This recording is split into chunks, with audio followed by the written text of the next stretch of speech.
Hey everyone, and welcome back to another consignment update here at Gardiner Houlgate Auction Rooms.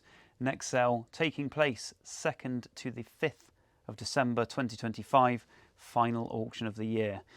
This is episode 2, and it's going to be a candy apple red free zone after last week's bumper episode with all those candy apple red Fenders. If you've missed it, go back and check that out. I believe there was 14 of them in the end, all different variants and models, but great to see so many candy apple red instruments in one hit. So we've got quite a batch to run through today. We're being bombarded with consignments as always. So please remember, as always, to subscribe to our channel if you haven't already. We're trying to hit 10,000 by the end of the year. It'd be amazing if we could do that. We topped 9,000 after last week's episode. So yeah, if we can get to that 10,000 before Christmas, that would be fantastic. Along with that, please hit the like button and click the bell icon. The bell icon keeps you notified, and the like button just gets the video shared with like-minded audiences. So it would be amazing if you could share the love. If you see the video at less than 500 likes, that's what I always say, give that like button a little tickle, and just for us, and make us put a big smile on our faces. Anyway, some really interesting things in this selection, and I think there's going to be quite a few guitars that no one will have ever seen before. Hopefully that's the challenge. Let us know if we fail with that challenge. Let us know in the comments. Sorry if we bored you with all these guitars that you've seen before. Yeah.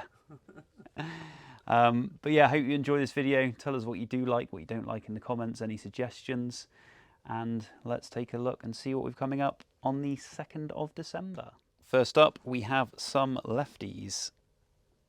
So those Lefties out there who are usually asking, where are the left-handed guitars? Well, they're here. So we've got a batch of left-handed guitars starting the sale. And here we have a 1988 Fender Stratocaster maple board, this wine red finish, almost candy apple, a bit darker. And there we go, you can see it's in incredible condition with its original case. Often referred to as England's answer to PRS. We have a Patrick Eggle. So this is from 1994. As you can see, it's a Vienna Pro model. Again, in absolutely stunning condition. Really good high grain timbers. Bird's eye maple top with the cherry sunburst finish. Mahogany back. The maple neck.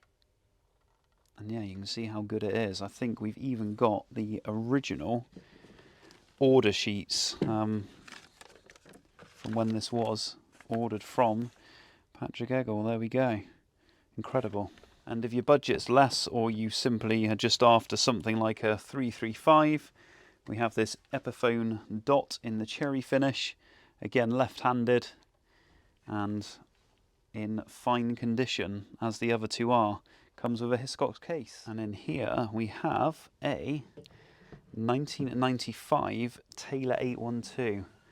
Almost a shame it's a lefty, because I'd love to be able to give this one a go, because it's a very nice guitar indeed. Indian rows of back and sides, the mahogany neck, this is all typical Taylor specs, ebony board, there we go, spruce top, comes in it with its original case, with its receipts, with its tags. Last from this little collection of lefty guitars, we have a 1996 Yamaha SG200, this one is, so it's, I guess, lower spec in the chain of these Yamaha guitars.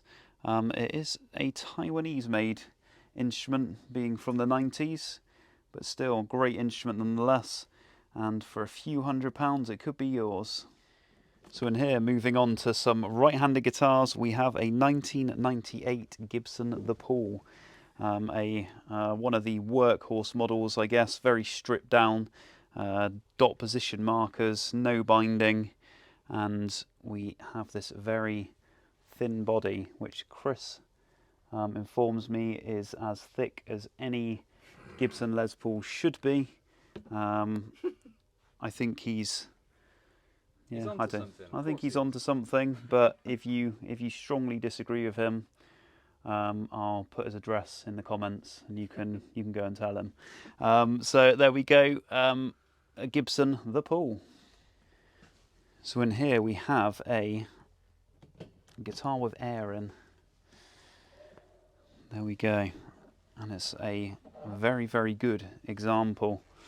So we have a 1991 Gibson Byrdland in a natural finish, and as always with these guitars, they have their master model and their inspection label, and this one is signed off by Jim Triggs, who eventually went out on his own, and in the last auction we did have a Jim Triggs Byrdland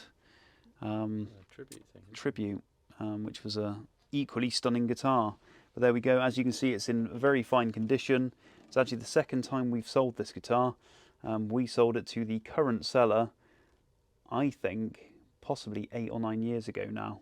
But I do remember it well. I even remember the seller well, which is quite scary, the original seller. But there we go, a weird memory associated to things I sell. But yeah, there we go, 1991 Gibson Byrdland. So in here we have a 63 Gibson ES-330, which was giving me a bit of a headache to start with, because the serial number was suggesting it was from 63, but it's got a skinny nut neck. And then I eventually discovered that it's just been reprofiled. So didn't need to give me that much of a headache in the end at all. Neck has been refinished. The neck has been reprofiled, so it's gone from a wider nut to a skinny nut. It's not a favoured spec by everyone, but some people would prefer it, hence the reason it's happened. But apart from that, it's in pretty good condition. Usually you expect the neck to be refinished to hide a break or just getting generally untidy, but that is the reason the neck's refinished, because of the reprofile. This control knob has been replaced, and the guard I do also believe is not original, but the body finish is looking nice, and it still sounds like a nice old 330. Next up, if you were looking at that left-handed American Standard Strat earlier and you were thinking, oh god, if only that was right-handed and in black, there it is. 1991 Fender American Standard Stratocaster with the black finish, with its original case, a few marks which generally with black guitars they are very susceptible to that because of the high gloss reflective nature of them. But there we go, needs a little bit of a clean up, but other than that, there we go, 1991 Fender American Standard Stratocaster. For our fellow pointy guitar fans, we have a nice Gibson Flying V to show you. As you'll see on the back of the head, limited edition. So this is from 1999, but it is a Gibson Limited 98 is what it was called. And you've got this sort of very lightly faded tobacco finish, 3 in-line control knobs, open humbucker pickups. These are fantastic pickups. I've got a Gibson V myself with them in, and comes with its original case as well, and it's in pretty good condition. And in here we have another limited edition Gibson. This time we have a Firebird, and the limited aspect is the Maestro. So they did a version with the Maestro trem. Firebird 5 comes with the original case, sunburst finish, as they usually always are, and again in fantastic condition. All the way from Ontario, Canada, we have a Lado, that's what I'm going with, correct me if I'm wrong. And this is the F1 Falcon model. So yeah, late 1970s, that's when they've been around since. The company is still going now, I believe, although I've sold a few of the older ones, but I haven't seen any more modern ones. But anyway, yeah, interesting thing. I mean, it screams the 80s, really. This is or late 1970s, early 1980s, screams of that kind of era. A lot of Japanese-made instruments were in this style, with the walnut wings and the maple through neck centre, but yeah, and all the knobs and switches. Comes with a pair of DiMarzio pickups by the looks of it, but a cool, quirky vintage piece. So in here, as you've probably seen on the case, we have a Kramer guitar with the aluminium neck. We've actually got a few of these in the sale. We do have a run of quirky guitars coming up actually, which were consigned from a chap who has sold 500 guitars through us over the last 10 or so years. The first batch he gave us was about 450, and then we had another batch from him, and we've got what we believe is the final batch now. But this is a Kramer 450G, made in the US. They were sort of late 1970s, early 1980s. These aluminium neck design, very much Travis Bean-esque. We will have a look at a Travis Bean shortly. But yeah, Kramer 450G in good condition with case and tag. Again, very much from the same era. We have a S.D Curlee Doublecut guitar. These were made in Illinois. So another American maker, and from the same period once again. I think these were eventually outsourced to Japan, maybe, the name, but yeah, quite an interesting guitar. But as you can see, very much similar concept to a lot of the Kramer guitars as well. Not so much the aluminium neck, but the way the neck is bolted to the body. Comes with a case that's kind of back to front by the looks of it. As I did say earlier, a few Kramer guitars in this auction. We may have one more to show you later in the video. It might be in the next one. I can't remember exactly where it falls, but I am trying to go in lot order as we go through. This is a 650G Deluxe. It's a slightly more upper end than the 450 that we saw, but very much similar concept and style. If I just turn it over, you will notice the bridge pickup has been replaced. I'm pretty sure it's a Gibson, some form of Gibson tarback, but it is a replacement pickup. You can see it doesn't quite fit and doesn't have the Kramer name across it as it should do. But comes with its original case, has the deluxe crown position markers, and it's not bad condition for its age, being late 70s, early 80s. We'll have a look at the interesting case on this one. But there is some connection to Kramer with this guitar, being that it is a Travis Bean with the aluminium neck concept, very much linked to Kramer guitars. I'm not going to go into too much academic detail because I've got more to say about this guitar than going into the academic angle, but you can read all about Travis Bean. Anyway, very collectible guitars these days, made in the US in the 1970s. 75, I believe, was possibly the first year. Anyway, correct me if I'm wrong, but this is a 75 TB1000. So this is the higher end model with the block position markers. We do have the guard there, as you can see. Now, we're not entirely sure of the history. So the owner of this guitar,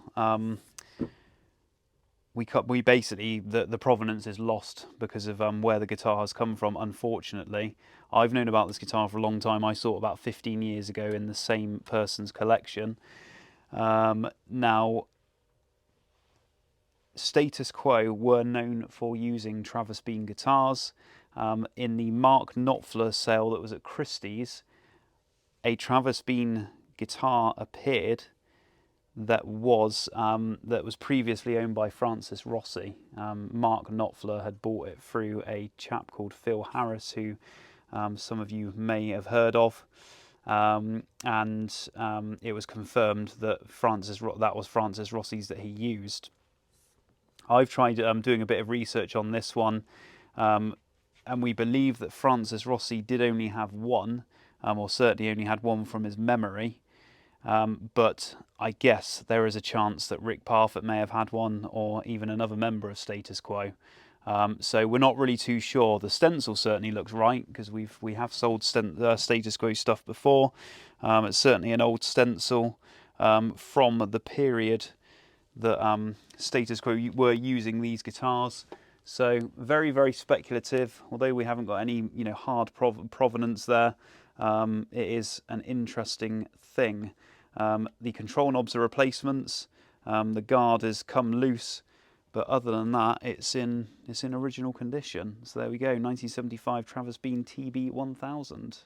Just sticking with some artist associated guitars. This is a 2000 Gibson Les Paul 54 reissue, so custom shop, with its original case, in the black finish and with the staple pickup. This was formerly owned by Martin Barre of Jethro Tull fame, fabulous guitarist. And in terms of provenance, we have somewhere in the case pocket, if I can find it, a tag. It was sold through Manson's ex-Martin Barre. We're led to believe that he put a number of guitars through Manson's because it was local to him at the time, but it was purchased by the seller from Manson's guitars, and yeah, it's a great guitar in its own right, without the connection. But there we go, 2000 Gibson Les Paul Custom 54 reissue. And just one more with an artist connection. I did say we were a candy apple red free zone, but we're not. Sorry, forgot about this one.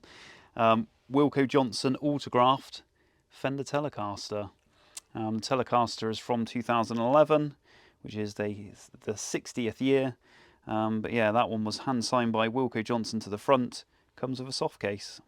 I realised a couple of clips ago when we were talking about the Kramer 650 guitar, I called it a deluxe. It's not, it's an artist. So just a correction there. You may have already corrected me in the comments as you've been going through, for those that know. But here we have a, from circa 1980, a Pete Back special double cut guitar. Pete Back was a Yorkshire-based luthier, so UK luthier, making guitars quite prolifically back then. So many British guitarists would know about his work. One of his many celebrity customers was Gary Moore. He made guitars for, but fantastic luthier and made some fantastic guitars. Again, it's a guitar that very much screams of the era of the natural finish and the way the necks are, well, the through body, maple centres.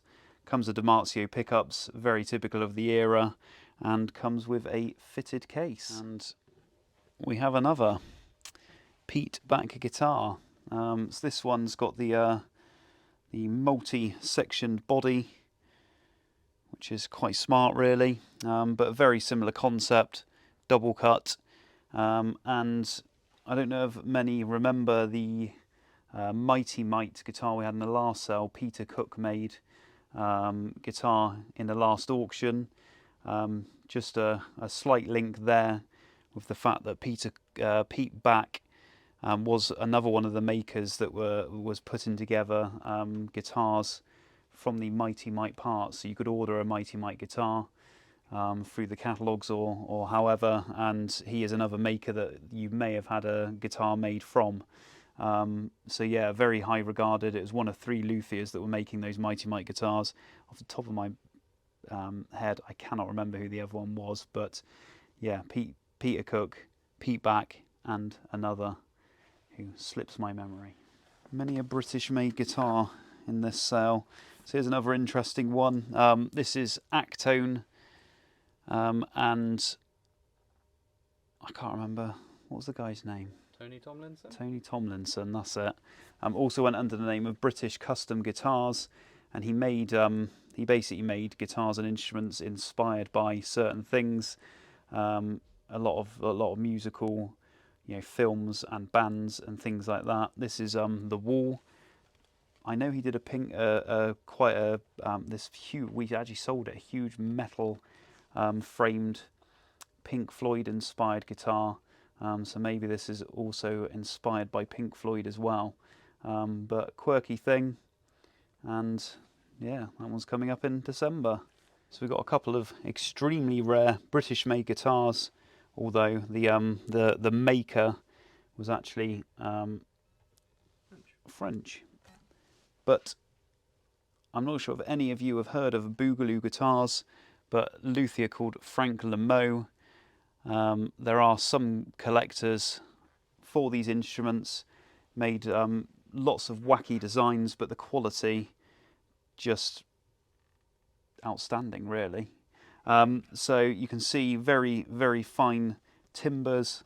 Got this bird's eye maple top upon the mahogany back, mahogany neck, all decent parts, shallow tuners. And what I love about this fretboard is you've got these small little dots that work their way across, although it does seem a little bit odd having one dot after on the 13th. Yeah, on the 13th. Probably throw me off, that would. But Bartolini pickups, rotary switching, so there's a lot going on with this guitar. Comes with a modern case, but if Boogaloo guitars have ever been on your radar and you're after one, then there you go. There's one at least. I'll show you another now. And here is another. So very similar concept. This one's a bit heavier, heavier timbers. This is looks like walnut to me, but similar design. I believe the luthier was located in Cambridge at the time, but he kind of, I was speaking to a collector who's very interested in these guitars and seems to know a lot about them, and he said he kind of fell off the face of the earth and certainly stopped building, but obviously a very competitive market anyway, but extremely high quality instruments. And there's another one if you prefer the darker walnut look.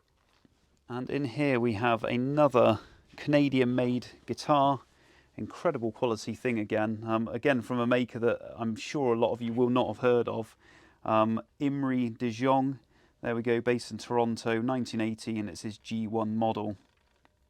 I was doing some research, and it looks like he did stop making for a while, but it looks like he is now making guitars again. Custom order, but really sleek guitar, lightweight, fantastic build quality. Yeah, you got to try this one out. Comes in a Ibanez hard case. Who doesn't love a JV Squier? I haven't found anyone that has a bad thing to say about them. So if you've got anything bad to say about them, let us know in the comments. 1982 JV Squier, and I've had it all apart and it all looks original to me. Clusen style tuners, as you'd expect for a 62 spec instrument, rosewood board, 3-ply guard, 3-tone sunburst finish, and all the correct parts. Comes in a later tweed type case. As you can see on the case, it says Gibson, and it is from the 1970s, and it is, to be precise, a 1974 Gibson Les Paul Custom, and it is the anniversary model. As it says on the 12th fret, 20th anniversary. And this is in fantastic original condition. Comes in the wine red finish. I'm not the biggest fan of wine red as a finish. Let us know in the comments what you think. But yeah, I will say though it does look classy. But yeah, it comes with its original case. There's a bit of tarnishing on the hardware, but apart from that, you're not going to find one much better. And in here we have another Gibson from around the same year, circa 1974, and this is an ES-150 D in a natural finish. And as you can see, once again, it's a nice clean example. Mahogany neck, maple body, and the finish all intact. In here we have a more modern Gibson 2014. This is a Gibson Memphis 339 Studio. It's a small bodied and slightly stripped down studio model in this high gloss black finish, but as you can see it's in fantastic condition. Comes with its original case, and I believe it's Memphis Certificate of Authenticity and other papers. There we go. Not necessarily known for their solid body electrics, but we do have a Taylor SB1 solid body one. This is from 2007, comes with its case and papers, and it's in very fine condition. Mahogany body, got this inset maple top, really nice sleek looking guitar. And in here is a very nice 335 type, made by the old Gibson boys at the Kalamazoo factory, Heritage 535, and this is from 2008, and look at the figuring on the maple there. You can see it's in stunning condition, and the good thing about these Heritage guitars is you get Gibson quality or better, some would argue, for a fraction of the price. So there we go, 2008 Heritage 535. And in here, I've got no idea what's happened to the original case, but there we go. Got the original tag. 1997 Gibson Les Paul Classic with this honey maple top and this brown mahogany back. But all the classic specs in this guitar. 1997, comes with a Hiscox, not as original Gibson case. So in here, when I finally got the case open, 2004 Epiphone Casino. This is one of the more sought after Korean ones that tend to fetch a more handsome price than the Chinese ones. These tend to hammer at £400 to £500 we seem to get for them. But that is a Epiphone Casino, Korean made, from 2004. And from 2012 we have a 61 reissue Gibson ES-330. So this is a Gibson custom shop Memphis guitar, all 61 specs, comes with its case, comes with its papers, and it's in fantastic condition, as you can see. Another high-end Taylor guitar. This is a 612 12 fret. Comes with the Expression electrics, as you can see. And this one is from, I think, 2015. Yes. There we go. Highly figured back and sides. That is maple with a brown finish on. Spruce top, ebony board with fancy position markers, open head. Comes with its original case. Really smart guitar. So in here you will see the Gibson custom case, which can only mean a custom shop guitar. This is a 2017 Gibson Les Paul Custom quilt, and what a stunning quilt it is. There we go. Let's all go for a swim. The right colour too. Got this sort of green, blue, teal-ish. Bit dark for teal, isn't it? But there we go. Fantastic condition. Les Paul Custom. Don't often see these come up. I don't think we've ever had a Les Paul Custom quilt before, but now's your chance. That is a very fine guitar indeed. And we have another Gibson custom shop guitar, this time from 2002, and this is a 63 reissue 335. So we've got some good reissues of both ES3 guitars with the 330 we saw earlier, and this very fine 335 as well. Fantastic condition with the original case and all the papers you need. Don't think we've shown a Gretsch guitar yet in this video, so for you Gretsch lovers, here we are. This is one of the Japanese made ones. This is from 2005, and this is a 6128 Jet with the black finish top. This is probably one of my favourite Gretsch models. I am a bit more of a solid body player anyway, but yeah, it's in a bit of tarnishing on the pickups, but otherwise in good condition. Comes with its papers and original case. And in here, I think it's Balaguer. Anyway, some futuristic concept guitars, very much in the style of Strandberg, etc.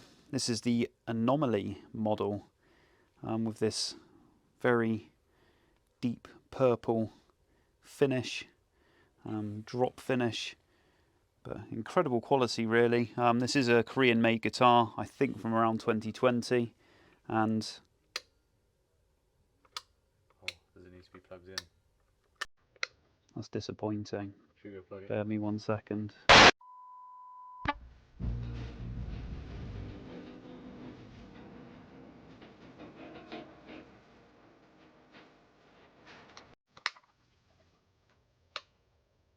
Hey, there we go.